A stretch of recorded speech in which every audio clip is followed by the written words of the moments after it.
Most businesses are really good at setting a strategy at the top, and they're really good at having people in the trenches who actually do the work. What they're really bad at is how do you translate that to the middle management so that the middle management can then make that realistic for the people in the trenches.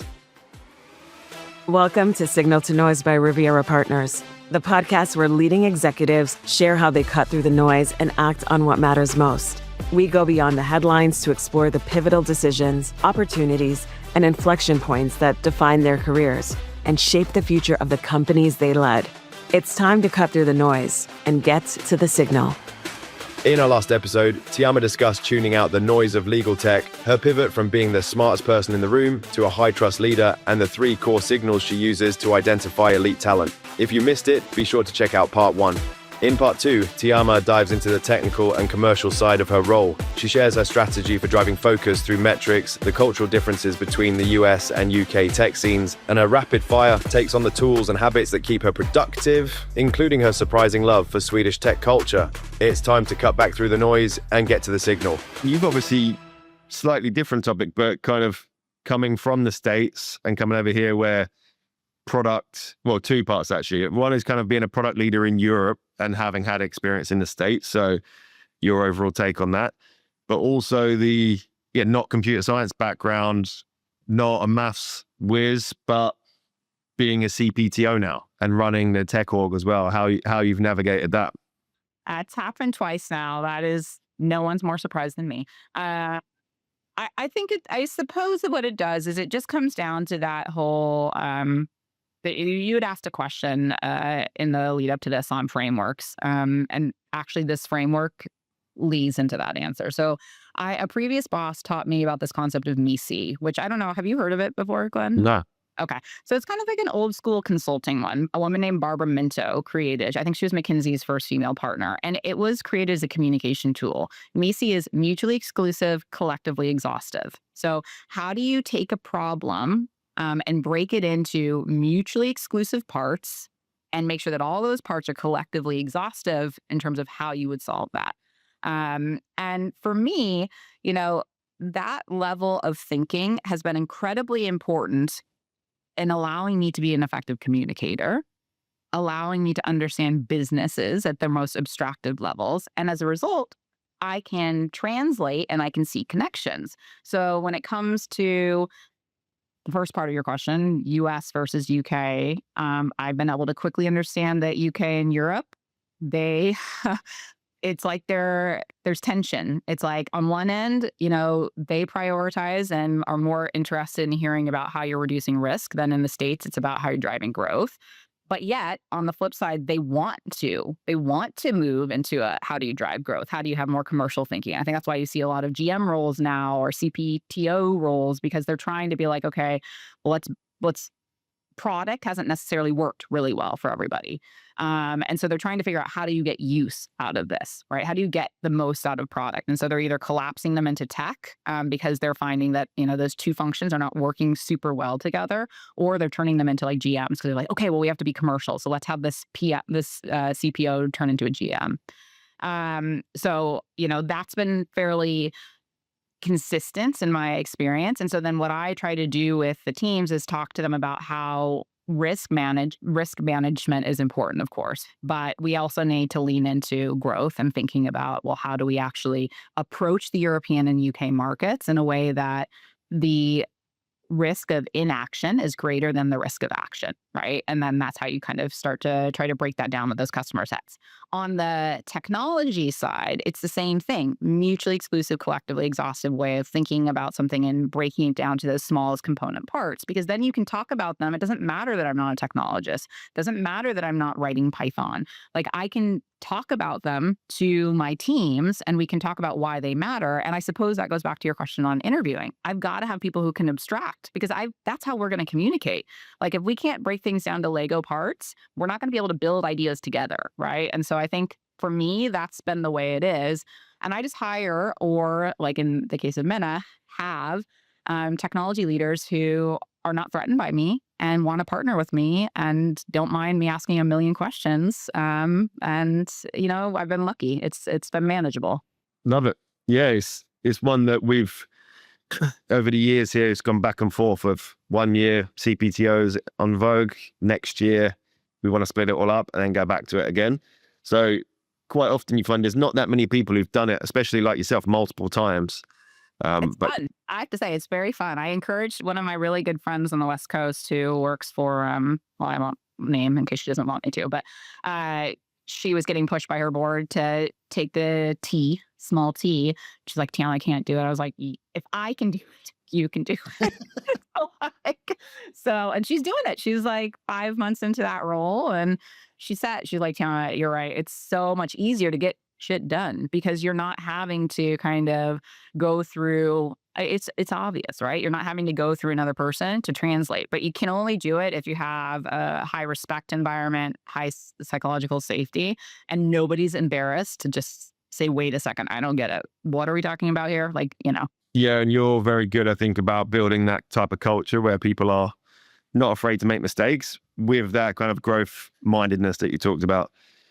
In terms of kind of the legal sector, is obviously a different one for you. What surprised you most about it? What I've been really, really surprised about is how willing to innovate our clients are. I expected when we came in that it was going to be a situation kind of like when I came into fintech, where, I was saying earlier, like you have to basically be able to articulate that the benefit of doing something is so great that it outweighs the risk of making that change. And that's very different than working in an environment that's not highly regulated or very risk averse. And I respect those industries and the way that they exist. But I mean, legal has been out of control. Like our client, I said it earlier, like our clients, I'm inspired by some of the stuff they're doing in terms of how they're adopting AI across their organizational stacks. And the ways that our product is highly, highly configurable. And it basically, for those who don't know what Opus is, it's a collaboration workspace that's built for high document volume collaboration, right? And it's specific for legal. So we built all our AI to be trained on our type of legal litigation in particular, which is very different than doing, because I've learned, very different than, doing general research or a different type of law. And so what I've found is super fascinating is just to talk to our clients about how they are actually using AI, using our product to do better trial preparation, to, check inconsistencies with what witnesses are saying, to put together the issues that they're going to try to prove in the courtroom. I mean, it's just fascinating. So yeah, I've been really, really surprised that I don't have to convince anybody that we should be innovating. Like they are all doing it. They're all excited about it. They're expanding usage. It's they've just been way more forward leaning than I expected. Yeah, great to hear, and definitely not expected. I'm very curious as well. Obviously, you've had the great exit to MasterCard as well. Just curious, I imagine there were ups and downs, but was there ever a point where you knew it was coming? It was like an inevitability and you were like, I'm sticking around for this, or did it come as a nice surprise? Oh my God, no. No. What world does that come as a nice surprise? I think you and I had breakfast right afterwards, and I was like, I just need to take a beat. I have more. Those who are not seeing me, I have more gray hair here. You cannot see it because I've got my hair, but it is white now. It was really hard graft, no question. And I think, for us, it really did come down to that hard work and hard discipline. Like, I think a lot of people think that, especially founders or people from the outside, think that the way that you get acquired by a company like MasterCard is timing and luck. And, that's true. Or like being the flashiest, coolest product. And I think that's true. But a big part of it also, and I know this, we just acquired a company, is you're acquiring discipline. You're acquiring the ability to stay focused. You're acquiring a team who's able to say no and say, this is what we're working on. This is how we're going to build. This is how we're going to get velocity. And that was certainly the case with us. Love it. And were there, how many FTP? Because I think your team was was it 50s at the time? 50, 60. I think I had about 75% of the org reporting into me, which was hilarious also. But it was a small business, right? Like we were a small business. We did the whole, 1 to 10 million kind of journey. Yeah, it was really interesting to have that. It was almost like being a COO. I think you and I talked about when I was leaving, like, well, what do I want to do? And like, we'd even said, like, do you want to do a COO type of role? Yeah, because it's when we look at that path, I think you're primed for that, and or a CEO type role as well. Yeah, I think you've always, since we've known you, been one of the more commercially minded product leaders we've ever come across. I think both here or in the States, and that's only being proven out at the moment. So I'm curious as well in terms of some of these, like this one is, how do you keep people rowing in the same direction? I think you've talked about that quite a lot. Platform thinking in a zero trust economy. Well, let's talk about the rowing in the right direction, because actually that is something that so many people can learn from. So because it's very practical, it's not like wishy-washy. So what we did is we had something that to the point that my nickname was Tiama Flywheel Hanson-Drury. So we really knew our flywheel, knew how we were supposed to guide our product decisions on what we did, because we understood we were a B2B to C ecosystem play, right? Which is difficult to do. So we were selling to banks. We had a subscription management product that was, put into the front end of Capital One, put in the front end of Lloyd's, ING, et cetera, so that when Glenn logs into his banking app with one of those banks, he can identify subscriptions, he can cancel them. But we also sold to the subscription merchants, right? Netflixes of the world, Amazon Prime, Spotify's, et cetera. So we knew that flywheel. We knew what had to happen to make that spin. But as we started to approach the next funding event or potential acquisition, we really identified that, and this was due to some commercial stuff, we had moved our pricing model to be performance-based. So we knew that we would only get paid when a subscription was successfully managed. And so the real game changer for this in terms of how do you get people rowing in the same direction, and this is a very practical one that I think lots of people could learn from, is we understood that metric that actually mattered was shifting for us as a business. It went from adoption to success rate. That subscription had to be managed effectively. And so then we got into a place where we knew that we had to be focusing every day on what we were doing to increase success rate.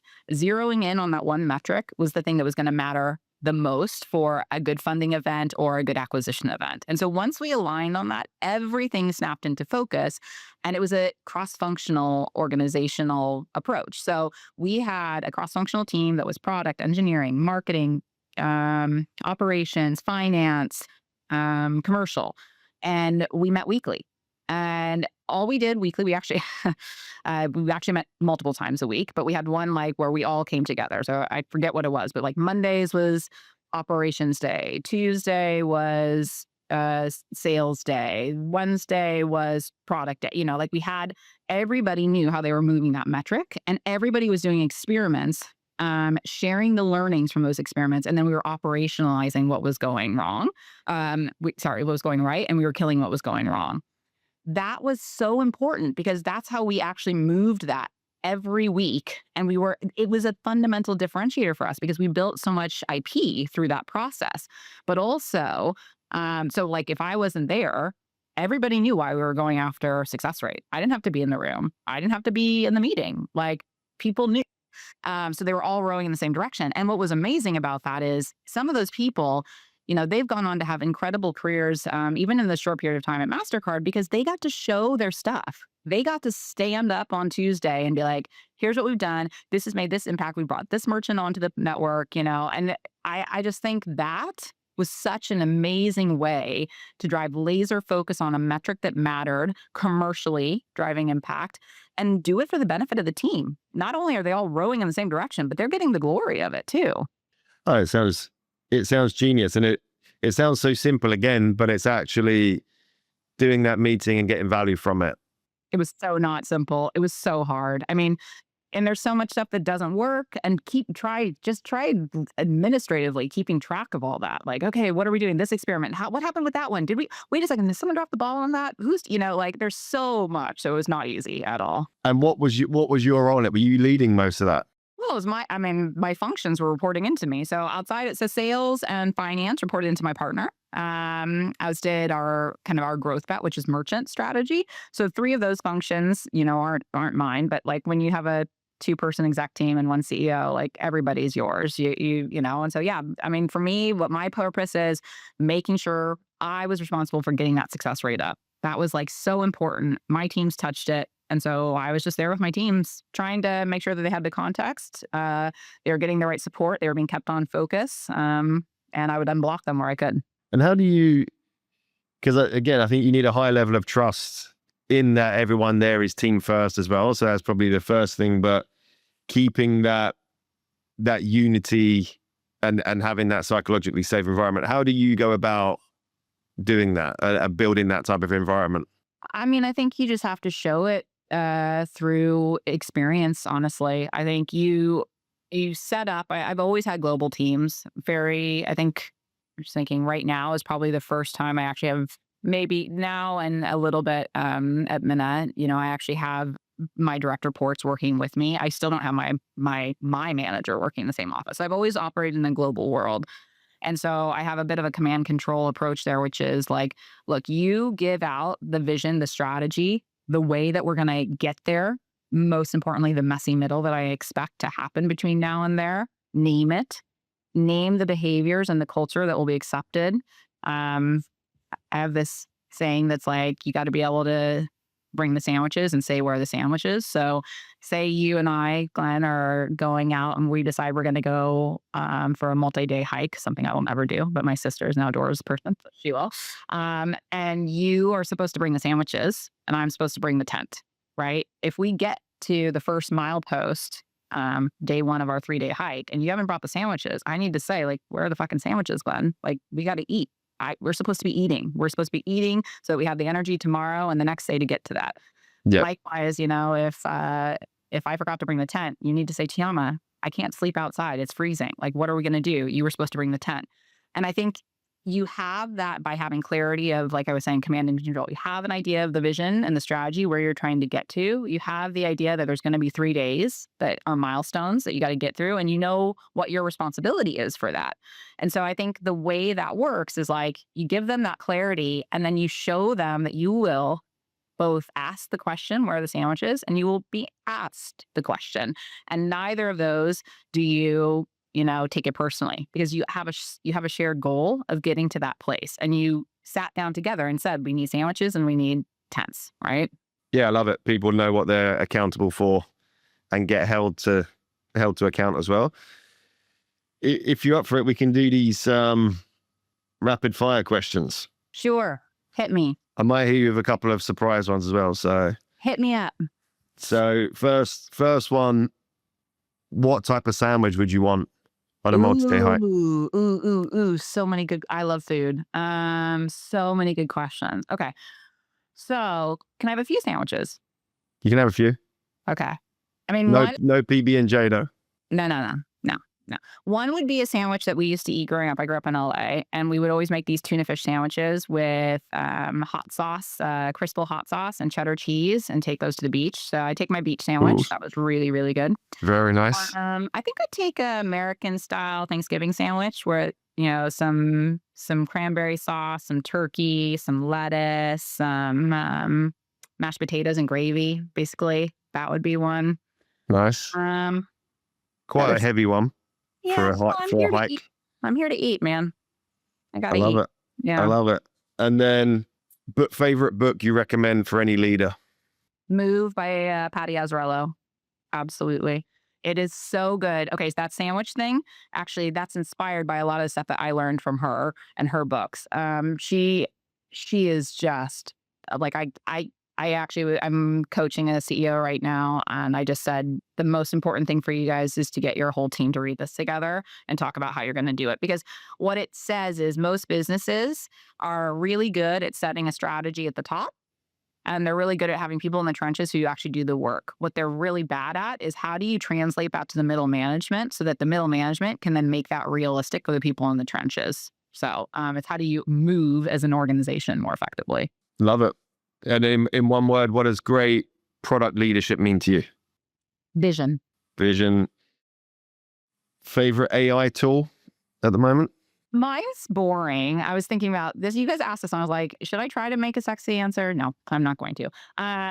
My 8 legs have lots of things that I'm working on all the time. And so what I've done is I use AI a lot. And as all of us who do know, different tools have different strengths. So I have projects across all the different ones. I have projects in like Claude, I have projects in ChatGPT. I use Perplexity for very specific things.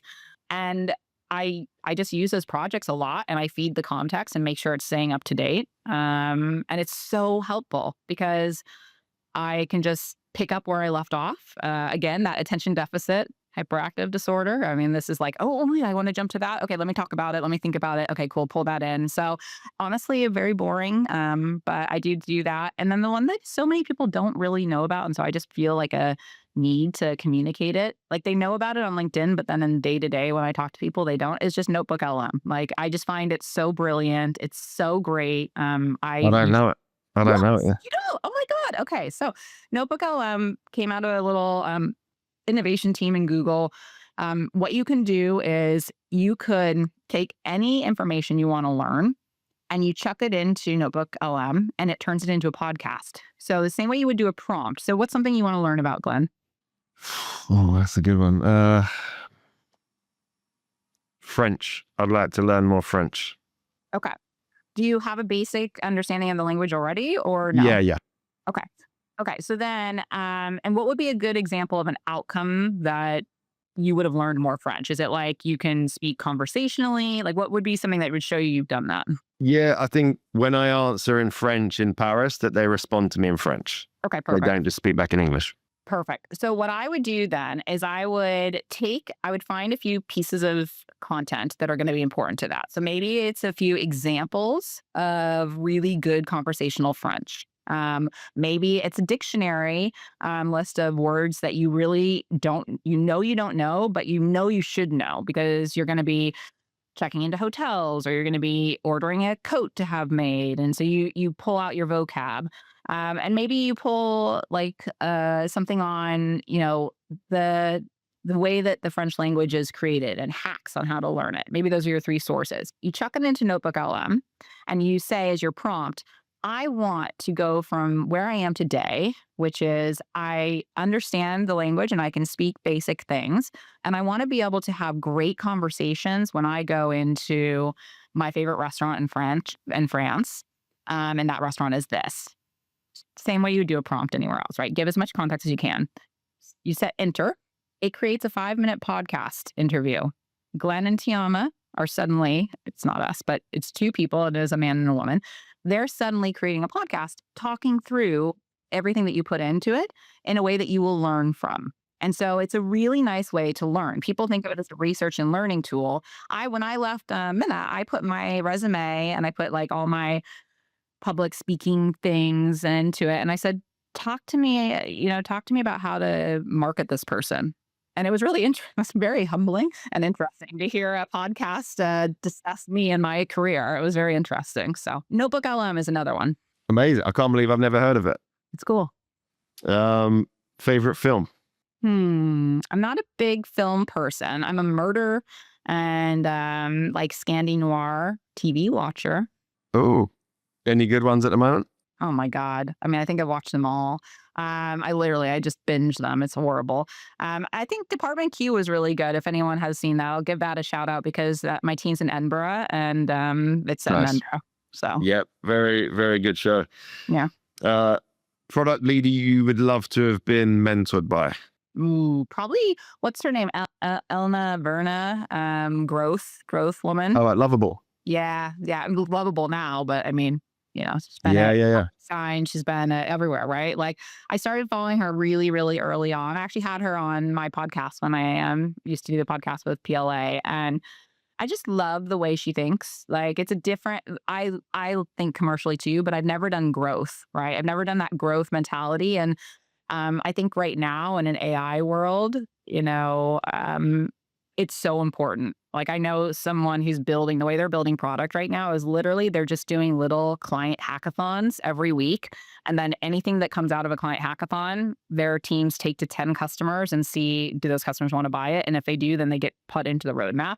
That's an example of like growth thinking in a way that I just, I don't have that as my DNA. And so I think it would have been really cool to spend a year under her tutelage. Very cool. Yeah, I was lucky enough to speak with her a couple of years ago when she was doing her own thing. Yeah. I think it was solopreneur. Yeah. That she was talking about. And just so authentic and so to the point. I just absolutely love it. Like I said, we're working with Lovable at the moment. I'm not working directly with her, working with Anton, but everything on LinkedIn, she's probably my favorite read on LinkedIn of just so to the point, so no nonsense, but so smart. I know. She's got like a sister in it, like not a real sister, but Leah, who does the B2B side of like growth. Do you know her? No. Leah, I think it's Leah Theron, if I remember correctly. Just so I don't, hold on. Leah Theron? Yeah, Theron. And I mean, they're not really sisters, but I kind of think of them as a blonde and a brunette. I kind of think of them as like growth sisters, and like one's more consumer and one's more B2B. Love it. And company to watch out for in Europe outside of Opus 2? I mean, I actually think Legora is doing awesome things. That's probably a faux pas to say that. Or also Wordsmith is doing amazing things too. They're both different parts of the legal sector. I just find it fascinating. Legora probably has a little bit of my heart because of my time in MENA and Sweden. And I just know how Swedish companies are built. I really respect and love that culture. So yeah, for sure. I'm rooting for the category. Yeah, we're lucky enough to work with those guys as well at the moment. And I know the team, I'm not working with them directly, but the team are loving the culture and just they've built such a nice team that's also so high performing. So yeah, it's a fun time. That Swedish culture is unlike anything I've ever gone through. I will never forget doing like a town hall wearing a unicorn outfit. That was just I'm never gonna be repeated again, I'm sure. That is brilliant. Yep. Yeah, we've got quite a few clients now in Stockholm. Just seems like a really cool place to be at the moment. It is. One of my old investors, Eric at Zenith, I love watching his LinkedIn because they're just doing so many cool things there. Love it. Well, thanks so much, Tiama. Is there anything else you'd want to get across or? No, this has been really fun. Thank you for having me. That wraps up today's conversation. Thank you so much, Tiama. I hope you guys who are listening get something from this and take some of the lessons that she's got around simplifying, getting into the abstract and communicating while also keeping people rowing in the same direction. Keep an eye on Opus 2 and the changes they're making. And again, thank you, Tiama. I hope you all enjoyed. Signal to Noise is brought to you by Riviera Partners, leaders in executive search and the premier choice for tech talent. To learn more about how Riviera helps people and companies reach their full potential, visit rivierapartners.com. And don't forget to search for Signal to Noise by Riviera Partners on Apple Podcasts, Spotify, or anywhere you listen to podcasts.